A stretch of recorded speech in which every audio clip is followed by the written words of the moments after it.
Hi folks, this is Bob DC at Century 21, and instead of my normal market report, I want to give you an update on what's been going on here in New Smyrna Beach since Hurricane Ian hit us about a week ago.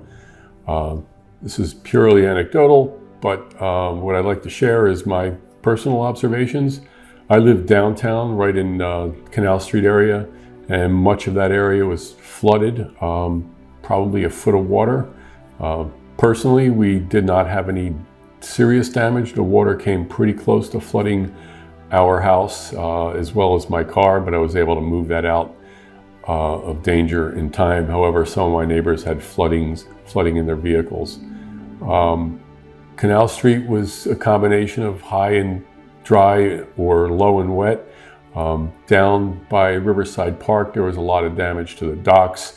The River Deck Marina, the water in the river was actually up to the roadway on Riverside Drive, so it was pretty serious. That morning we went out, my wife and I went out to look for some food. We went beachside first, and the Publix was not yet open because people were not able to get to work. However, that wound up being the only market open in town for a day or two.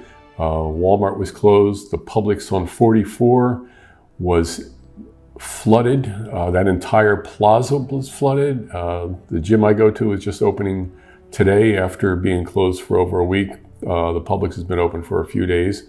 44 from, I would say, right around where Wawa is, maybe a little closer to the beach side, all the way practically out to Mullinax Ford, maybe beyond there, was deep in water, like a foot deep.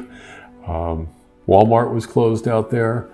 It was not good. My personal opinion was beachside made out a lot better than the mainland. There are still people without power on the mainland. Venetian Bay was underwater. There are a lot of homes. We have some friends that have had some serious flooding, a foot of water or more in their house, and there are a lot of people like that in New Smyrna Beach. Beachside, A1A was flooded probably from about 10th Avenue all the way up to the 20s, and it was pretty much impassable in a regular car. Saxon was okay. There were just a couple of wet spots there. I do a lot of work with rentals, and Seacoast Gardens didn't have internet or phone service for 5 days, but power was restored usually after about 24 hours. Ocean Walk fared very well. All of our rentals in there did well and were high and dry. As far as surrounding towns, it was pretty bad. I know several people in Port Orange and Daytona Beach that had some serious flooding in their homes. In New Smyrna, we had 21 inches of rain, and there were reports of gusts up to 80 miles an hour. A lot of trees down. Again, beachside, not so bad, but there was a lot of vinyl fences blown apart.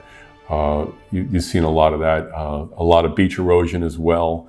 Many of the walk-ups to condos and private homes were washed away. I would say the hurricane probably took about 5 to 10 feet of sand dune away. So it was not good. But there's some videos throughout there. Just take a look at this. So this is my house right now. This was the floors that were underneath my other floors, but yeah. So this is my house right now. Look at it. I can't even believe this. They're ripping out the insulation now. This is my stepdaughter's room. Here's part of the bathroom. Just to let you know, if you do need anything, I've done this for strangers. Have asked me to go check on their property through Facebook, and I've done that. And if you're getting this and you're concerned about your property and don't know if anybody's been in there, please let me know. I'd be happy to run and check it out and give you a report back.